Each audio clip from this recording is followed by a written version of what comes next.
Day 43, Daily Bible Reading, December 3rd, 2025. Paul speaks to the crowd, Acts 21, 37, 22, 23. As Paul was about to be taken inside, he said to the commander, "May I have a word with you?" "Do you know Greek?" the commander asked, surprised. "Aren't you the Egyptian who led a rebellion some time ago and took 4,000 members of the assassins out into the desert?" "No," Paul replied. "I am a Jew and a citizen of Taurus in Cilicia, which is an important city. Please let me talk to these people." The commander agreed, so Paul stood on the stairs and motioned to the people to be quiet. Soon a deep silence enveloped the crowd, and he addressed them in their own language, Aramaic. "Brothers and esteemed fathers," Paul said, "listen to me as I offer my defense."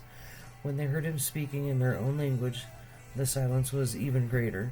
Paul said, "I am a Jew born in Tarsus, a city in Cilicia, and I was brought up and educated here in Jerusalem under Gamaliel. As his student, I was carefully trained in our Jewish laws and customs. I became very zealous to honor God in everything I did, just like all of you today, and I persecuted the followers of the way, hounding some to death, arresting both men and women, and throwing them in prison. The high priest and holy council of elders can testify that this is so, for I received letters from them to our Jewish brothers in Damascus, authorizing me to bring the Christians from there to Jerusalem in chains to be punished. As I was on the road approaching Damascus about noon, a very bright light from heaven suddenly shone down around me. I fell to the ground and heard a voice say to me, "Saul, Saul, why are you persecuting me?" "Who are you, Lord?" I asked. And the voice replied, "I am Jesus the Nazarene, the one you are persecuting." The people saw the light but didn't understand the voice speaking to me. I asked, "What should I do, Lord?" And the Lord told me, "Get up and go to Damascus, and there you will be told everything you are to do." I was blinded by the intense light and had to be led by the hand to Damascus by my companions. A man named Ananias lived there. He was a godly man, deeply devoted to the law and well regarded by all the Jews of Damascus. He came down and stood by me and said, "Brother Saul, regain your sight." And that very moment I could see him. Then he told me, the God of our ancestors has chosen you to know his will and to see the righteous one and hear him speak. For you are all to be his witness, telling everyone what you have seen and heard. What are you waiting for? Get up and be baptized. Have your sins washed away by calling on the name of the Lord. After I returned to Jerusalem, I was praying in the temple and fell into a trance. I saw a vision of Jesus saying to me, "Hurry, leave Jerusalem, for the people here won't accept your testimony about me." "But Lord," I argued, "they certainly know that in every synagogue I imprisoned and beat those who believed in you, and I was in complete agreement when your witness Stephen was killed. I stood by and kept the coats they took off when they stoned him. But the Lord said to me, 'Go, for I will send you far away to the Gentiles.'" The crowd listened until Paul said that word. Then they began to shout, "Away with such a fellow! He isn't fit to live." They yelled, threw off their coats, and tossed handfuls of dust into the air. Paul reveals his Roman citizenship. Acts 22, 24 through 29. The commander brought Paul inside and ordered him lashed with whips to make him confess his crime. He wanted to find out why the crowd had become so furious. When they tied Paul down to lash him, Paul said to the officer standing there, "Is it legal for you to whip a Roman citizen who hasn't even been tried?" When the officer heard this, he went to the commander and asked, "What are you doing? This man is a Roman citizen." So the commander went over and asked Paul, "Tell me, are you a Roman citizen?" "Yes, I certainly am," Paul replied. "I am too," the commander muttered. and it cost me plenty. Paul answered, but I am a citizen by birth. The soldiers who were about to interrogate Paul quickly withdrew when they heard he was a Roman citizen, and the commander was frightened because he had ordered him bound and whipped.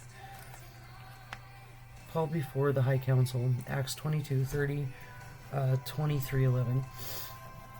The next day, the commander ordered the leading priest into session with the Jewish High Council. He wanted to find out what the trouble was all about, so he released Paul to have him stand before them. Gazing intently at the High Council, Paul began, Brothers, I have always lived before God with a clear conscience. Instantly, Ananias, the high priest, commanded those close to Paul, slap him on the mouth. But Paul said to him, God will slap you, you corrupt hypocrite. What kind of judge are you to break the law yourself by ordering me struck like that? Those standing near Paul said to him, Do you dare insult God's high priest? I'm sorry, brothers, I didn't realize he was a high priest, Paul replied, for the scriptures say you must not speak evil of any of your rulers. Paul realized that some members of the High Council were Sadducees, and some were Pharisees. So he shouted, Brothers, I am a Pharisee, as were my ancestors. I am on trial because my hope is in the resurrection of the dead. This divided the council, the Pharisees against the Sadducees.